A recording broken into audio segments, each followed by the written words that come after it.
그렇다면 현재 대한민국은 얼마나 빠르게 늙어가고 있는 걸까요? 내년에는 대한민국 인구 5명 중 1명이 65세 이상 노인이 될 것으로 전망되는데요. 65세 이상 인구 비율과 각 시군별 통계 상황을 살펴봤습니다. 김수아 기자입니다.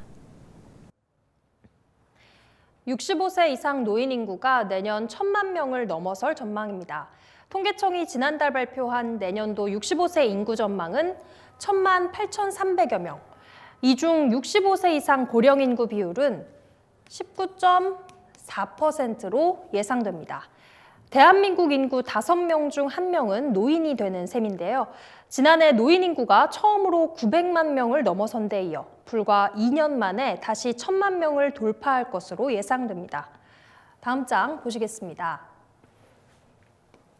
지난 2013년 12% 수준이던 65세 이상 고령 인구 비율은 매년 예외 없이 꾸준히 증가해왔습니다.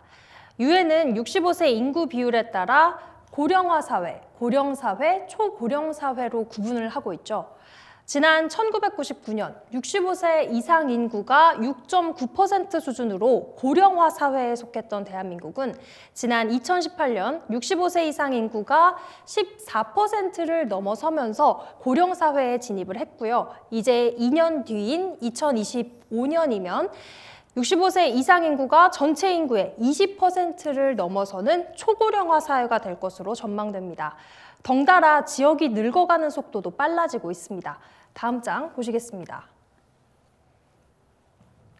17개 시도별로 살펴볼까요? 지난해 모든 지역에서 65세 인구는 전년 대비 늘었는데요.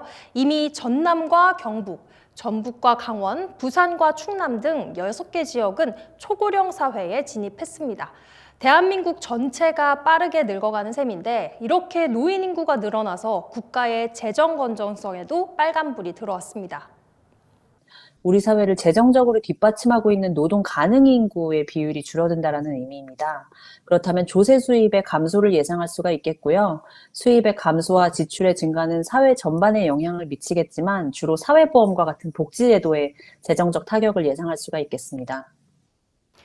올해 65세 이상 기초연금 예상 수급자는 656만 명에 달합니다. 10년 전에 비해 절반 가까이 늘어난 수치인데요. 올해 관련 예산만 22조 원이 넘습니다.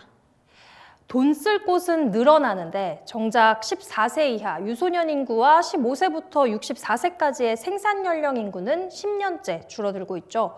당장 2년 뒤로 다가온 초고령화 사회, 빠르게 늙어가는 속도만큼 조속한 해법 마련이 절실해 보입니다. 헬로티비 뉴스 김수아입니다.